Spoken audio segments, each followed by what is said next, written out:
भरधाव कार जड वाहनावर जाऊन आदळली. एक जण ठार, 2 गंभीर. खामगाव अकोला रोडवरील हॉटेल सुदर्शनजवळ घडला भीषण अपघात.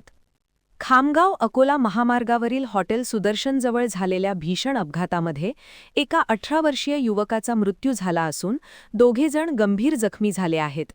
काल 19 जानेवारीच्या रात्री हा भीषण अपघात घडला. प्राप्त माहितीनुसार 3 युवक MH04 WK 7552 क्रमांकाच्या कारने खामगावहून अकोल्याकडे जात असताना हा अपघात घडला. भरधाव कारवरील चालकाचे नियंत्रण सुटले आणि कार समोरील जड वाहनावर जाऊन आदळल्याचे समजते. हा अपघात इतका भीषण होता की कारचा अक्षरशः चुराडा झाला.